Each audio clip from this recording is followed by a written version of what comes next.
¿Qué tal? ¿Cómo están? Bienvenidos a otra sesión de la materia de inducción al estudio sociológico. En esta ocasión, nuestra 10ª sesión en la cual ya iniciamos el último tema de la materia, que es la sociología de las organizaciones. Les recuerdo que ya prácticamente nos queda una sesión más para que vayan ya preparándose en vistas a su examen final, a su última evaluación. Vayan poniéndose al corriente en cuanto a sus actividades, anotaciones, dudas y todo lo que tengan que hacer para que tengan un excelente desempeño en esa evaluación con la cual terminamos este curso. Bueno, sociología de las organizaciones es el tema último que nos va a llevar estas dos sesiones en las cuales vamos a entrar a detalle en qué es una organización, cómo están constituidas las estructuras, la organización del trabajo. En lo que toca a las organizaciones, vamos a hablar también de cultura organizacional, sobre todo en la siguiente sesión. Con esto vamos a dar cierre a todo lo que hemos ido trabajando sobre todos estos temas relacionados con la sociedad, la cultura, la adaptación del individuo, la identidad social, la pertenencia grupal, etcétera. De hecho, al final trataremos de hacer ahí brevemente, pues ustedes lo saben, una síntesis de las conclusiones más importantes de todo lo que ha sido nuestro curso. Por lo pronto vamos a iniciar revisando nuestros objetivos para esta sesión. Como es acostumbrado, tenemos nuestros objetivos particulares y específicos. A nivel particular, el estudiante comprenderá qué son las organizaciones, su dinámica y cómo están estructuradas. Al mismo tiempo, se analizará la relevancia que tienen las las organizaciones en la interacción social. Fíjense que ahora decía yo instituciones, organizaciones, y vamos a ver que son definitivamente cosas distintas. Las organizaciones. De manera específica habrá que empezar conceptualizando el término mismo de organización, las diferentes variantes que puede tomar, cuáles son los tipos de organizaciones, con una clasificación muy específica que vamos a revisar, y los elementos que dentro de una organización estructuran y dinamizan los procesos laborales, los procesos de trabajo en las organizaciones. Muy bien, ¿qué es una organización? Vamos con el concepto de organización. ¿Qué significa organizar? ¿Qué es algo que está organizado? Bueno, y evidentemente algo que tiene una organización nos habla de una serie de elementos que tienen un cierto orden, una cierta manera de estar relacionadas que les permite cumplir con un cierto objetivo. Esa es básicamente nuestra definición de organización, como ustedes lo ven ahí en su pantalla. Es una estructura social, es decir, a final de cuentas una organización es una asociación de personas que intencional y conscientemente se propone la consecución de ciertas metas específicas. Aquí hay que trabajar sobre esta idea que nos habla de que intencional y conscientemente son constituidas para lograr ciertas metas. Eso las hace diferentes de dos estructuras sociales que ya hemos revisado: las instituciones sociales y las estructuras socioinformales. Vamos a plantear más claramente esta diferencia.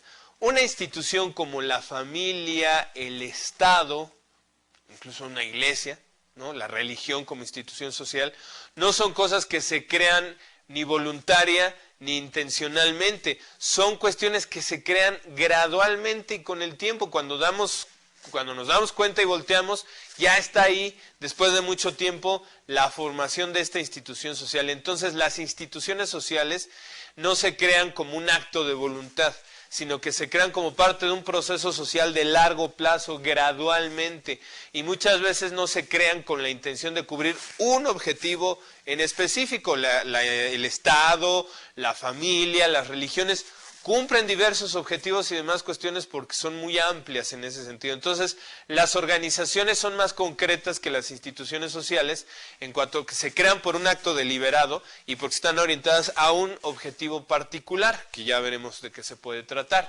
Cuando estamos pensando en una empresa, bueno, una empresa sí, una empresa es una organización porque es creada intencionalmente para cubrir un cierto objetivo muy concreto. Y son diferentes de las estructuras socioinformales porque las organizaciones tienden, para empezar, a ser mucho más grandes. Una empresa, una corporación es mucho más grande que, por ejemplo, una banda, una pandilla, un grupo de amigos. Y las relaciones tienden en general a ser mucho más formales, mucho más estructuradas. Si bien, veremos que en toda organización este grado de formalidad puede ir modificándose con el tiempo o debido a las circunstancias. Esa es la diferencia que hacemos aquí entre lo que sería una organización, que es el concepto con el que vamos a trabajar las dos últimas sesiones, lo que es una institución social que ya hemos analizado, y las estructuras socioinformales que se identifican más con los grupos o con los agregados sociales, ¿no? Bien, ahora, ¿qué necesita una organización para lograr ese fin, esa meta que se establece? Pues requiere una estructura que le permita facilitar la coordinación de las actividades entre sus miembros. Esto es que en mayor o menor grado necesitará ciertas normas, ciertas pautas, ciertos procedimientos que regulen la forma en que interactúan los miembros y que establezcan las funciones que hay que de alguna manera llevar a cabo para lograr las metas que la organización se ha constituido. Eso es el concepto de organización. En ese sentido, evidentemente, ya quiero indicar, estamos en el terreno de la empresa principalmente, y si estamos hablando entonces de sociología de las organizaciones, podemos hablar de que ya estamos haciendo aquí un trabajo de un análisis sociológico de las variables fundamentales que se dan en el mundo de la empresa en términos de organización social. Eso es importantísimo. En ese sentido, bueno, evidentemente hay muchos tipos de organizaciones y vamos a ver que el concepto se quedaría chico si lo que dejamos nada más en relación con, por ejemplo, las empresas. Hay instituciones políticas que se organizan, que son organizaciones sociales, es así que se crean para fines muy concretos, el ejército, puede ser una cierta secretaría de Estado, etcétera. Esas son organizaciones. Hay organizaciones que lo hacen sin fines de lucro y por lo tanto no son empresas, como las ONGs, etcétera, las microempresas. El mundo de las organizaciones es muy vasto. Por eso, Chiavenato, una persona justamente que ha dedicado mucho de su tiempo y de sus estudios a analizar el mundo de las organizaciones, las ha tipificado, las ha clasificado de acuerdo a 3 criterios fundamentales. Los fines que pretende alcanzar la organización, el grado de formalidad con la cual se lleva a cabo la estructura de la organización y la centralización. ¿De qué estamos hablando? Según sus fines, pues básicamente Chiavenato, como ustedes pueden ver aquí en nuestra pantalla, vamos a irlo revisando, vamos a revisarlo con calma, pues nos habla de 2 posibilidades: organizaciones con fines de lucro u organizaciones sin fines de lucro. Aquí está clarísimo, obviamente toda empresa se constituye muchas veces con un fin de lucro y ciertamente, por ejemplo, hay organizaciones tales como las ONG, etcétera, que no tienen un fin de lucro y sin embargo están organizadas, por supuesto. Aquí quizá el problema con esta clasificación de Chiavenato es que puede ser demasiado rígida porque habrá organizaciones que puedan combinar los 2 tipos de fines. Hay muchas empresas que evidentemente se constituyen por un fin de lucro, pero al mismo tiempo y conforme se van desarrollando, pueden dedicarse a otro tipo de actividades con fines ya no de lucro, sino de beneficencia, de apoyo o asistencia social, etcétera. Entonces ahí tenemos que tener cuidado con esta clasificación, aunque es una clasificación muy vasta.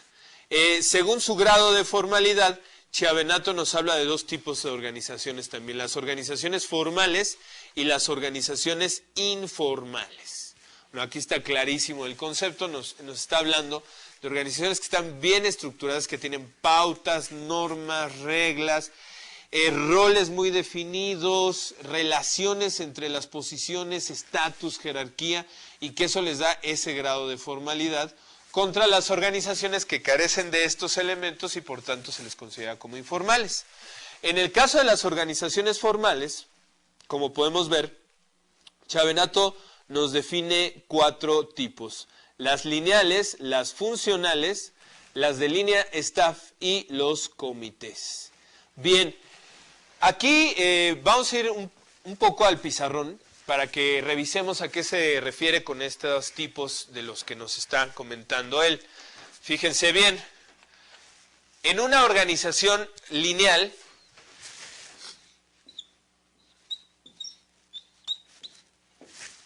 la estructura es más vertical y está dada por una cadena de mando. Es una estructura dentro de una organización donde la formalidad está definida porque cada línea o cada parte del proceso que lleva a cabo la organización para lograr sus metas se hace cargo de ella un cierto mando, vamos, un gerente, un director, y a partir de ahí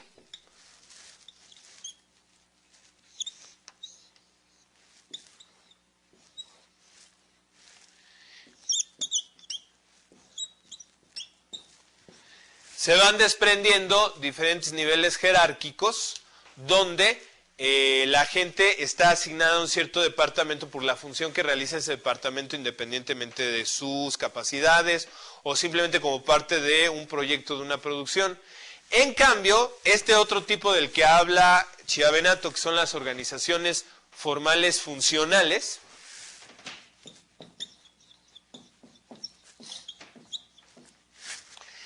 aquí la organización no es tan vertical. ¿Por qué? Porque en realidad se organiza conforme a la especialización de cada quien. Esto es, a lo mejor vamos a tener una organización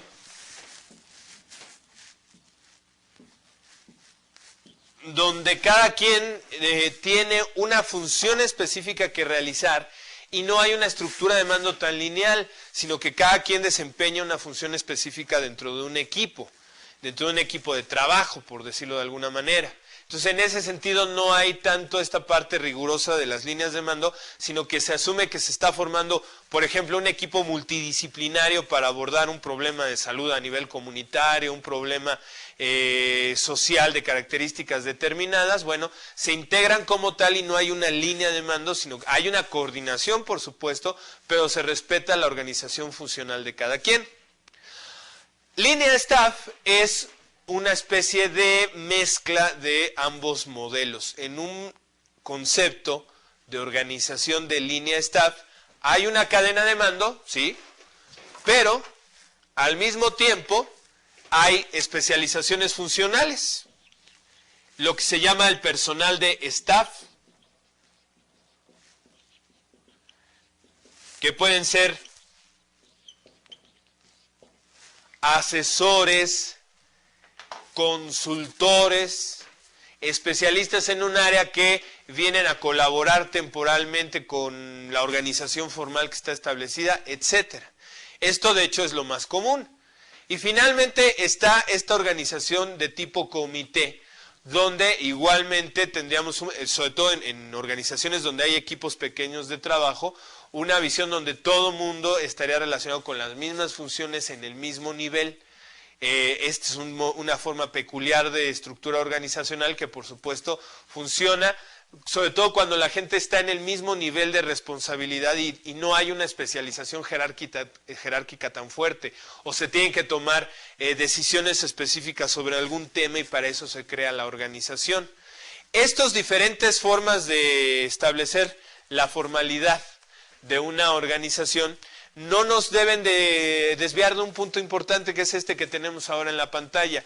Todas las organizaciones tienen cierto grado de formalización, pero también tienen cierto grado de informalización o de informalidad, si ustedes lo prefieren. Por más estructurada que esté una organización, siempre hay relaciones de tipo informal.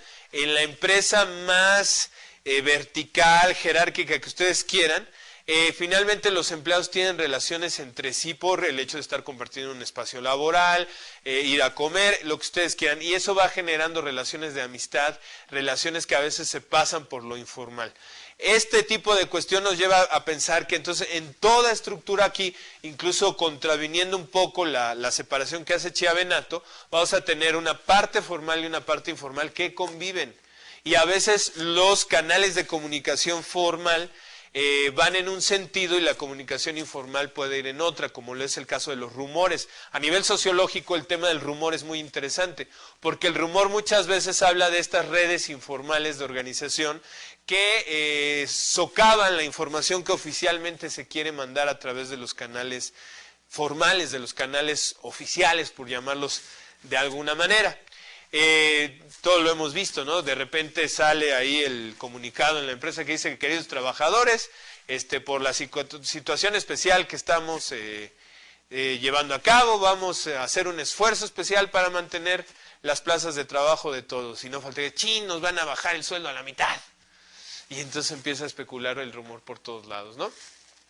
Y los rumores tienen, por supuesto, efectos importantes sobre la organización, porque al venir a complicar los procesos de comunicación pueden generar otro tipo de situaciones a nivel social que impacten o que puedan en un momento dado dañar los objetivos que busca la organización.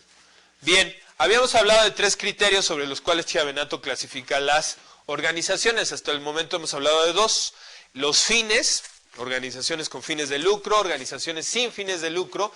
También hemos hablado de el grado de formalidad de la organización, formal, informal, aunque ya decíamos que hay un cierto grado de informalidad en todos.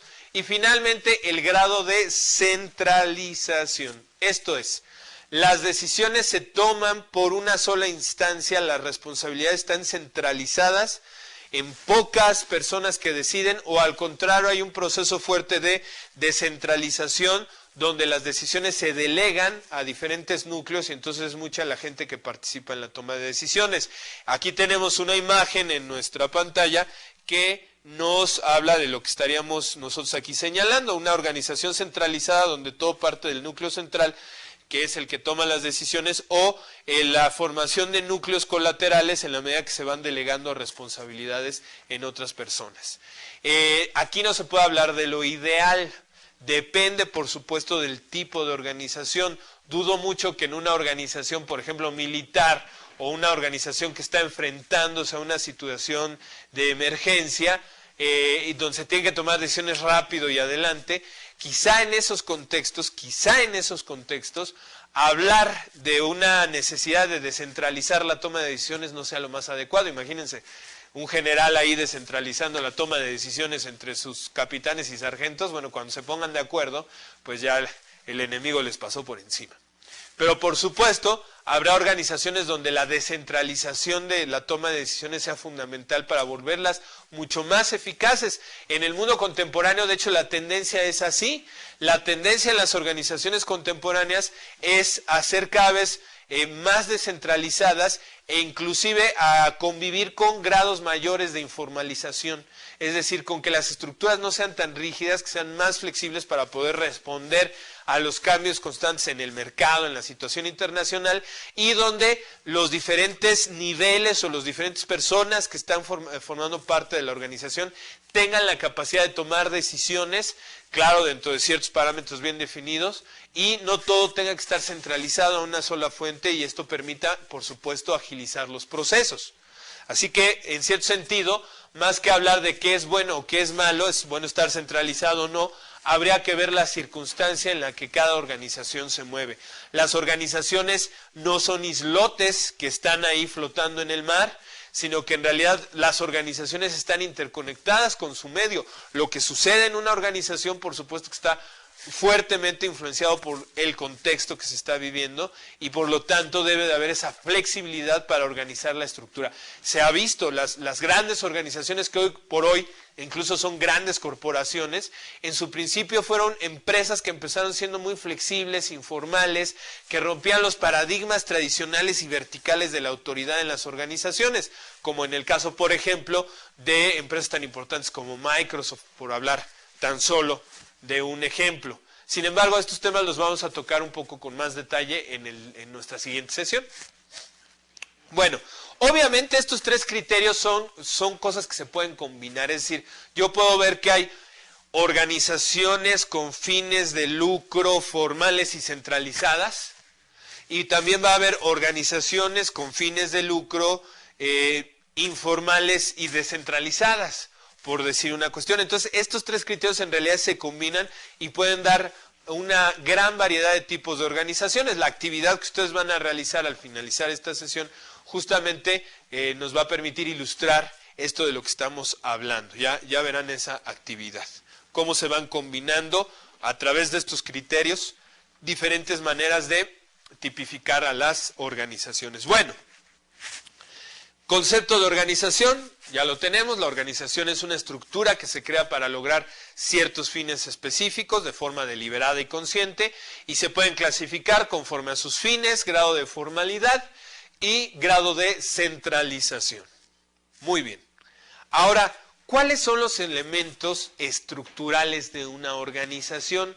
En otras palabras, ¿cuáles son las características de una organización? Bien, ha habido aquí diferentes concepciones. La clásica, la teoría, digamos, primera dentro de la sociología vino por parte de Weber, un gran sociólogo al cual ya hemos mencionado en otros temas, y él, como ustedes ven ahí en su pantalla, nos definía una serie de características orientadas a dar racionalidad y eficacia o eficiencia a las actividades administrativas. Aquí estamos hablando de que a final de cuentas esta visión clásica de Weber es una visión racionalista que tenía la hipótesis o tenía la concepción de que básicamente las organizaciones son estructuras que están organizadas con reglas que les permiten eficientizar sus procesos a través del uso de la racionalidad, lo cual sabemos muchas veces no se da. Pero bueno, ¿cuáles son esas características? Una organización tiene un conjunto de puestos, un conjunto de posiciones, un conjunto de reglas, de normas que establecen cómo se da la actividad en esas posiciones y cómo se dan las relaciones entre esos puestos. Actividades especializadas que debe de cubrir el puesto, o a lo mejor que un puesto se va a descomponer en varias actividades especializadas. Jerarquización de posiciones, niveles. Selección de los miembros conforme a sus cualidades técnicas y un registro de actividades, vamos a llamarle un Cardex, por ejemplo, un Cardex que es este registro que se lleva de las asistencias, las faltas, en otros contextos, por ejemplo, de las incidencias que hay en cuanto a producción. Todo ese registro de las actividades que van dejando un historial es la memoria de la organización. En cierto sentido, como ustedes ven, en el concepto de Weber tenemos una imagen de una organización como una especie pues, de relojito donde todo trabaja basado mecánicamente en una serie de principios, reglas y posiciones que están establecidas. Bueno, por supuesto ha venido gestándose un cambio continuo en la visión de esto, de las características estructurales de una organización, y les presentamos aquí un enfoque bastante más contemporáneo, el enfoque de Robbins, donde se señalan tres componentes fundamentales de una organización, que sería el grado de complejidad que tiene, el formalismo, ya lo que veníamos viendo acerca de qué tan formalmente está establecida, y el grado de centralización. Si se dan cuenta, salvo en el criterio de los fines, estos tres aspectos que señala Robbins son casi los mismos criterios que utilizaba Chiavenato para referirse a cómo se pueden clasificar las organizaciones. Aquí el enfoque más bien es cómo está estructurada una organización en términos de su grado de complejidad, formalismo y centralización. Y quizá en ese sentido la parte aquí interesante es centrarnos sobre todo en la parte de complejidad, el elemento nuevo. Es el grado en que las actividades de la organización se descomponen o se diferencian. Piénsenlo, en una organización económica muy pequeña, en una microempresa, a lo mejor la especialización de las funciones va a ser mínima, ¿no? Tenemos solo 2 o 3 puestos diferentes. Vamos a pensar en un negocio, en un micronegocio, en un negocio familiar, pues está el que atiende a los clientes, que muchas veces es el mismo que acomoda la mercancía y nada más está el que le ayuda a llevar la contabilidad. Pues ahí evidentemente el grado de complejidad es mínimo porque la especialización de las actividades también es mínima. Sin embargo, en una corporación internacional, como puede ser una empresa automotriz, como puede ser una empresa de alimentos, etcétera, es enorme el grado de actividades específicas que existen, desde recepcionistas, decanes, telefonistas, asistentes, ejecutivos de cuenta, técnicos, personal de staff, gente de mercadotecnia, bla, bla, cuanto quieran ustedes, hay una especialización enorme. Entonces, evidentemente el grado de complejidad es mayor. Si aquí lo relacionamos un poquito con la teoría de sistemas, que es una teoría que en general trata de explicar todas las estructuras organizadas, es un hecho que a mayor complejidad una organización se vuelve más difícil de manejar porque hay un mayor grado de energía, de desorden.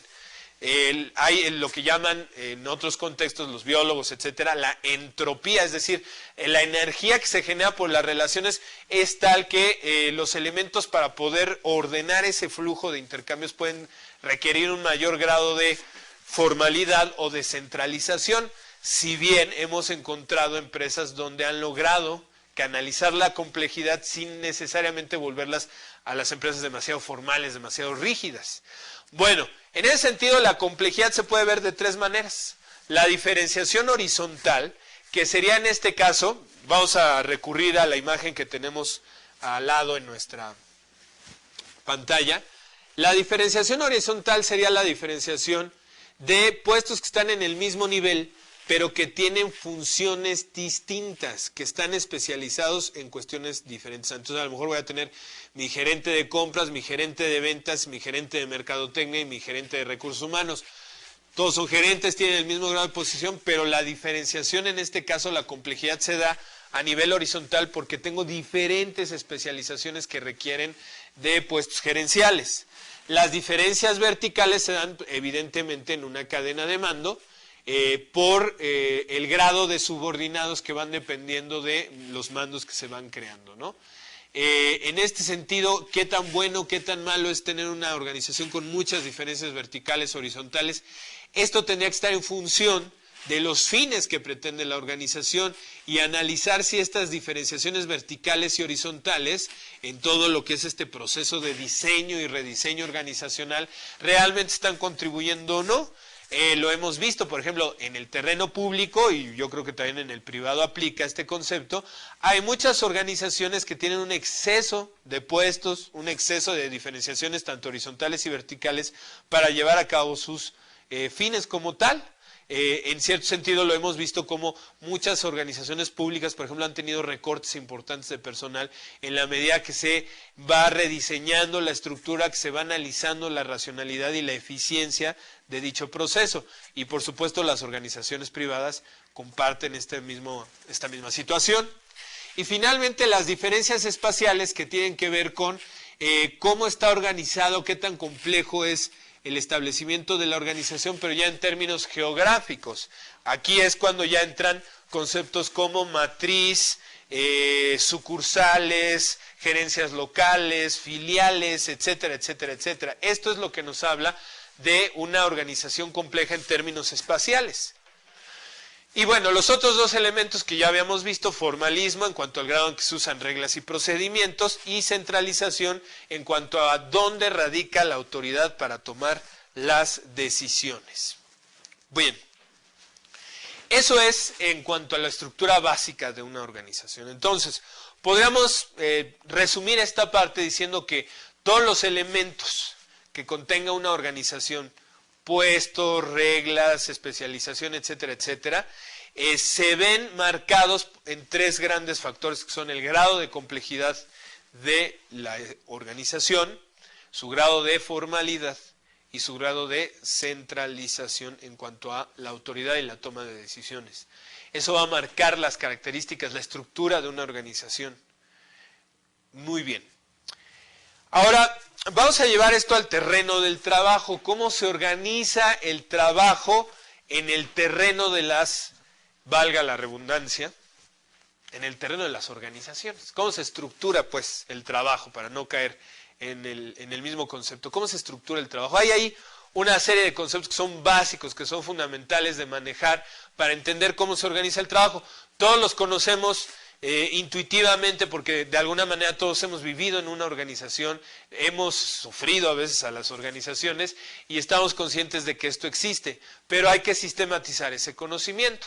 Los elementos que son fundamentales conceptualmente en lo que es una organización son, número uno, división del trabajo, es decir, cómo se especializa o descompone los trabajos en actividades que a veces tienden a ser muy simples y repetitivas. Aquí hay que hacer un poquito de historia. La división del trabajo es algo que viene justamente con la revolución industrial. Y la administración de tipo tayloriana es justamente la que tendió a manejar la necesidad de dividir las actividades de los trabajadores hasta que ellos hicieran una actividad verdaderamente simple y repetitiva. La imagen estereotípica de esto, por supuesto que es las líneas de producción de las empresas, por ejemplo, automotrices o de cualquier otro producto que eran típicas por ahí de los años todavía 40, 50, cuando no había un gran cúmulo ahí de tecnología, donde a veces ya la función de un trabajador, simplificando y para que el concepto quede muy claro, llegaba a simplemente estar todo el día apretando tuercas. A final de cuentas se asumía en esa concepción clásica, en esa concepción tradicional de la división del trabajo, que esto permitía que un trabajador se concentrara en una sola actividad, explotar al máximo las diferentes capacidades o habilidades de los trabajadores, es decir, esto es bueno para las cuestiones manuales que tengan que ver con clavar, etcétera, etcétera, pónganmelo aquí. Este otro es bueno para, no sé, cuestiones que tienen que ver con el empaquetado, etcétera, pónganmelo allá. Y que de alguna manera se suponía que esta cuestión, al ser otra vez un proceso racional y técnico, permitiría eficientizar al máximo el trabajo y por lo tanto la producción y las ganancias. Sin embargo, a partir de los años 60, 70 viene una corriente crítica a esta división del trabajo al decir que los trabajadores lamentablemente caían muchas veces en la monotonía, el aburrimiento, y eso era responsable de una baja de producción, de la posibilidad de mayor riesgo de trabajo en términos de accidentes, etcétera, etcétera, y ha venido como un reflujo en ese sentido, donde ahora se pone la idea de que más que dividir el trabajo hasta unidades mensurables, específicas y concretas, hay que permitir que un trabajador desarrolle actividades completas, es decir, que un trabajador se encargue de toda una parte de la producción, de una parte dentro de la elaboración de cierto proceso, que le permita primero sentir que es más útil. Seguramente alguien que está en el proceso de elaborar un carro en muchas etapas se siente más útil que el que nada más está ahí clavando lo que tenga que clavar, clavando ahí algún tipo de material, o en otro sentido también darle esa posibilidad a la gente de explotar sus capacidades, pero en un solo proceso. Se supondría que con eso sí se aumentaría realmente la producción al tener personal más motivado, al tener personal que está más consciente de su función dentro de la organización.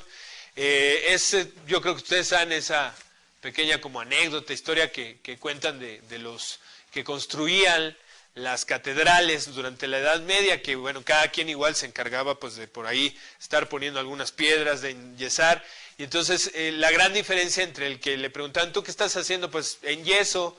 ¿Tú qué estás haciendo? Pues aquí nada más clavando. ¿Tú qué estás haciendo? Cortando.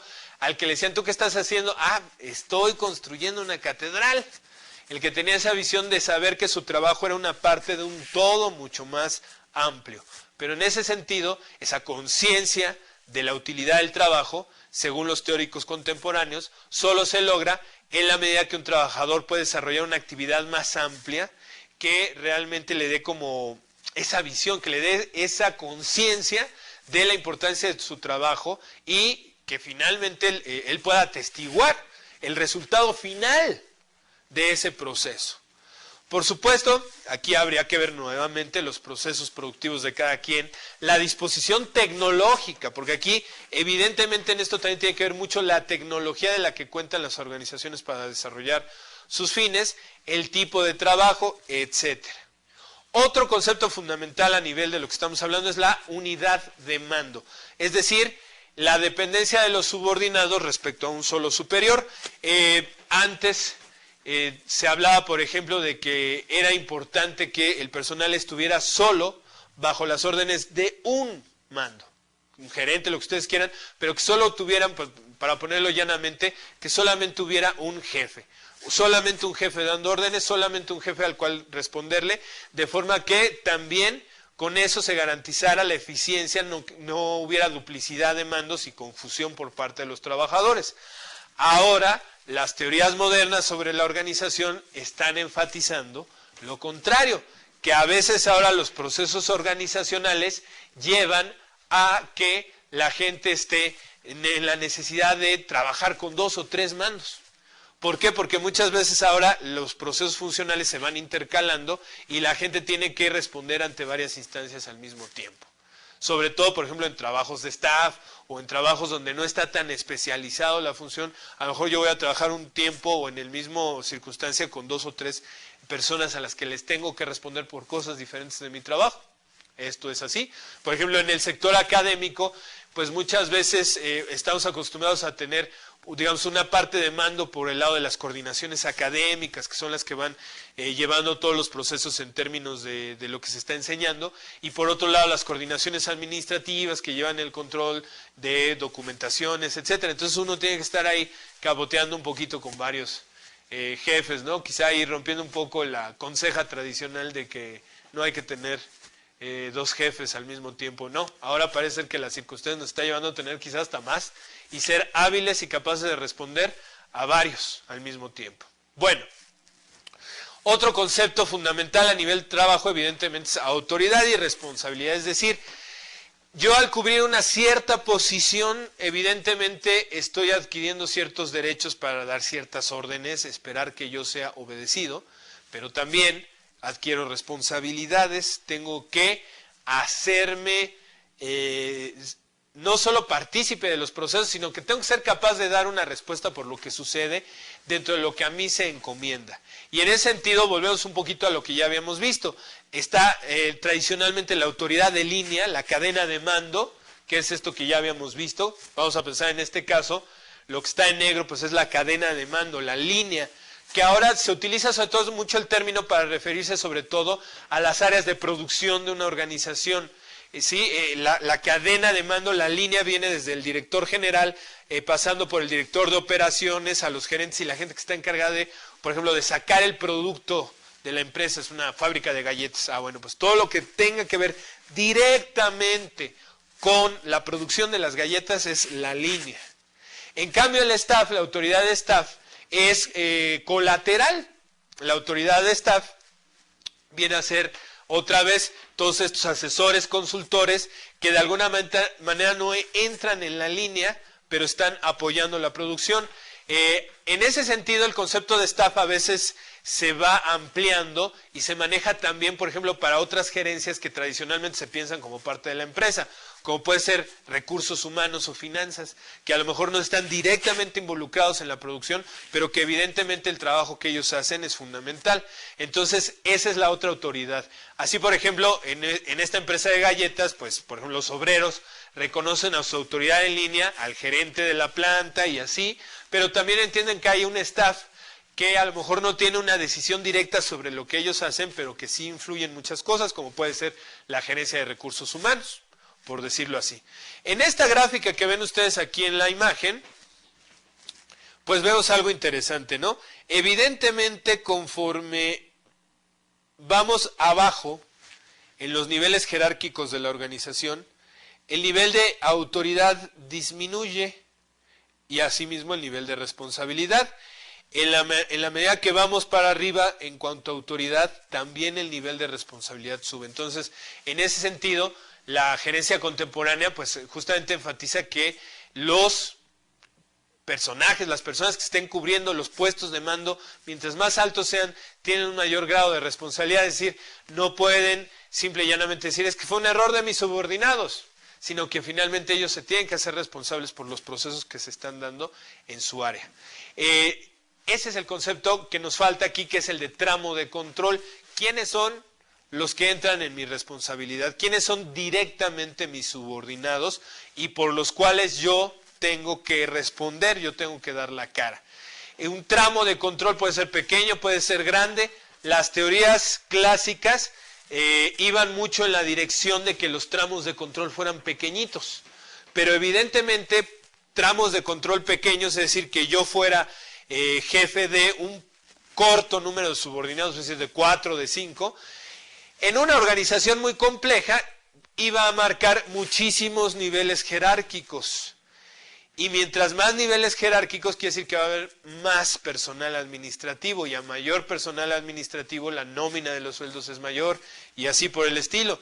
Entonces, por eso la administración contemporánea ha enfatizado que las organizaciones tengan tramos de control más grandes, es decir, que una sola persona tenga a su cargo una gran cantidad de personal y eso haga que las organizaciones se vuelvan más horizontales, porque evidentemente si los tramos de control son más amplios, entonces puede haber menos niveles jerárquicos porque un coordinador se puede encargar de un gran número de personas. Esto evidentemente nos habla de cómo van cambiando las estructuras, los requerimientos para ocupar ciertos puestos en esas estructuras y la capacitación que se tiene que dar en relación con eso.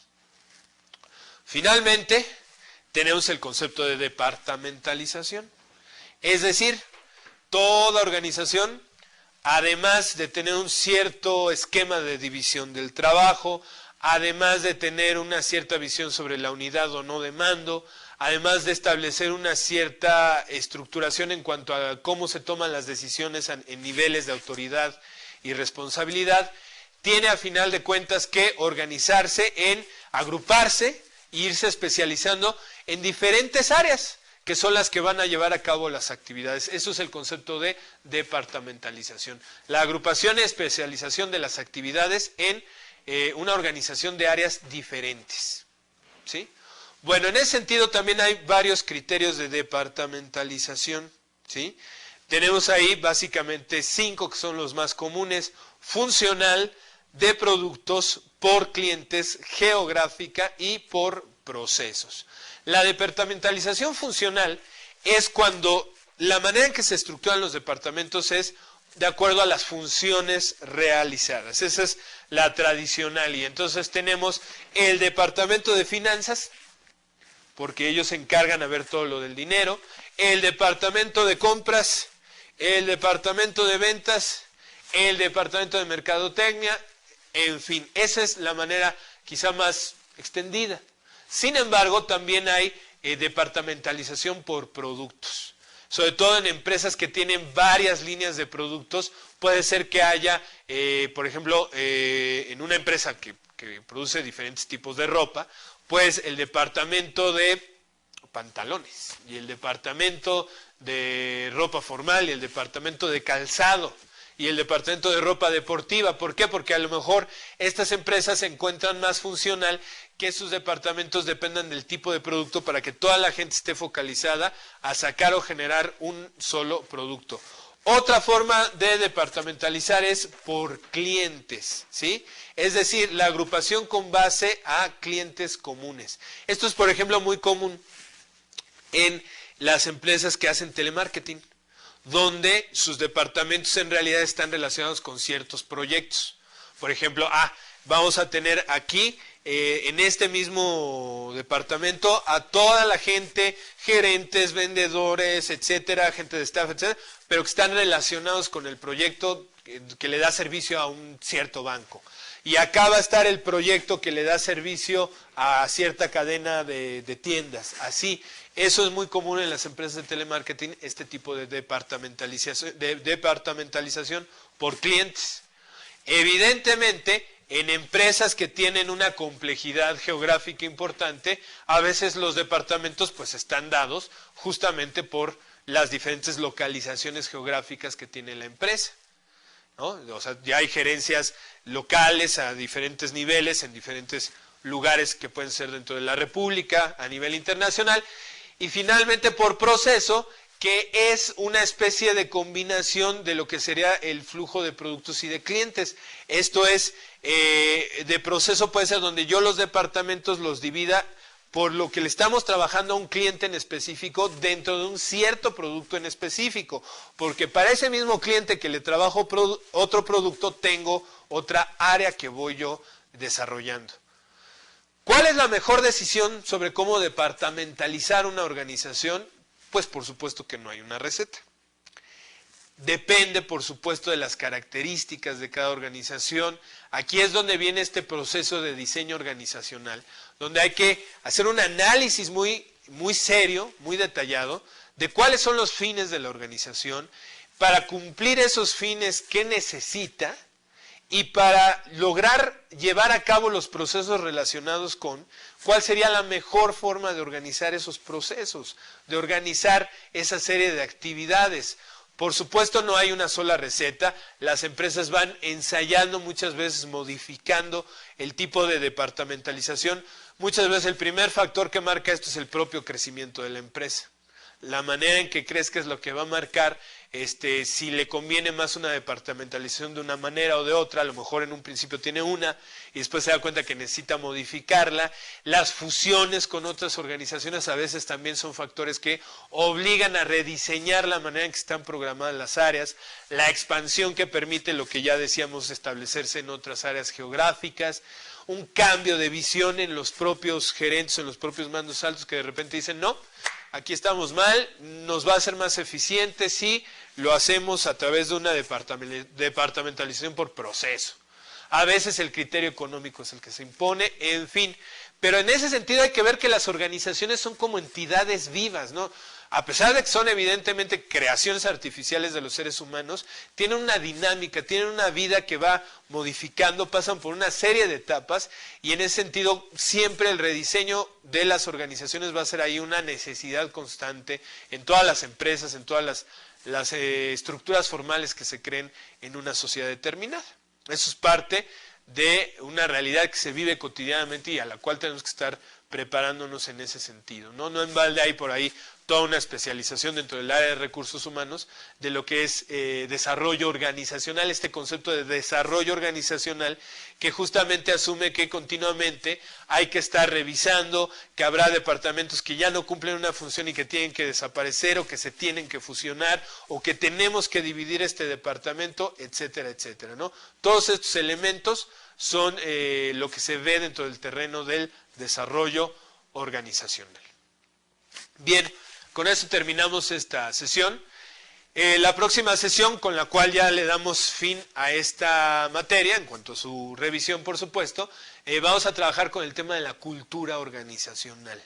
Les recuerdo que ya nada más nos queda una sesión, prepárense para su examen y revisen sus dudas con los asesores, realicen su actividad y nos vemos aquí en la próxima sesión. Muchas gracias por su atención, que estén muy bien, hasta luego.